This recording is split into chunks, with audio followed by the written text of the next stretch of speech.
Johnny, there are people out there, especially in Europe or of European descent, that are doing DNA tests and finding they've got Viking DNA in their blood. Yeah, Johnny, they reckon they got Viking in them. How's that for something bloody amazing? But Johnny, that's hardly surprising. What do you mean by that? I mean, everyone in Scandinavia, any one of the Scandinavian countries, you could say you got Viking blood in you from any one of those Scandinavian countries. You can use a variety of internet tools to research your origins, or you can take a DNA test to find out more about your ancestors. Well, it's good to bloody imagine yourself with some sort of Viking blood, sure. The Vikings were not a group of genetically linked people. They were quite diversified in their backgrounds. Therefore, a DNA test will not identify a specific Viking gene. However, it may assist you in discovering a love for genealogy and family history. And especially England. I mean, the bloody Vikings came down to England and fucking took over a lot of the bloody English bloody ports and towns and even London. Yeah. So saying you got Viking blood in you, Johnny, it's hardly a bloody... Give me the chief of staff at the Pentagon. Be back in a second. But Johnny, all this DNA testing and all that sort of stuff, this brings us to something bloody interesting. Well, what now? That being that Aboriginal blood, Australian Aboriginal blood DNA, has been found in South American Indians. Not man, not beast, but a combination of the best of each. Australian Aboriginal bloody DNA in South Americans?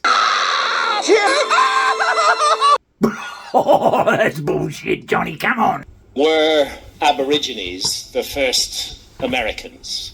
Native tribes in the Amazon found to be more closely related to indigenous Australians. Yeah, I mean, that's throwing the cat amongst the pigeons, if you like, because that wasn't supposed to happen.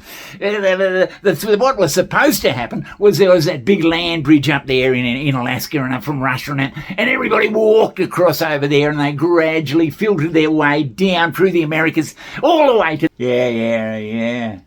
All the way to the bottom of South America. Yeah, right, yeah. And for decades, probably a bloody century or more, that was what happened, and anyone who went against that bloody theory was a bloody idiot. But Johnny, couldn't some relatively modern day Aboriginals from Australia gone over to South America for a holiday and, well... And it speaks of a genetic study that reveals Amazonian tribes. 3 of them share more DNA with Australian Aborigines than any other present-day population. And the study suggests that Aboriginal ancestors may have colonized South America. It challenges theories of how Native Americans first arrived in the Americas. Well, of course, this... Right, yes, of course. Johnny, bloody century or more, that was what happened, and anyone who went against that bloody theory was a bloody idiot. Here, this is a very ancient connection in South America, and it really creates a problem because the view of archaeology for decades, really a century, has been that all the peopling of the Americas happened this way, that they crossed the Bering Straits, which were a land bridge during the Ice Age, sea level was lower then, and that they traveled through North America and eventually down into South America. The problem is that this genetic signal isn't found anywhere in North America. It's only found in South America and in Papua New Guinea and neighboring areas. Here's Paulette Steeves. She's a Native American archaeologist, and she is very unhappy with the way that American archaeology is evolving. And she talks about how ignorance is produced through neglect, secrecy, suppression, destruction of documents, unquestioned tradition, and socio-political selectivity. Educational materials were framed in such a way to support colonization of the mind, teaching people to think in ways acceptable to the nation state and not to question so-called scientific authorities. Yeah, all right, Johnny, but what are you getting at with all this bloody stuff? What's it getting at, Johnny? What's it getting at?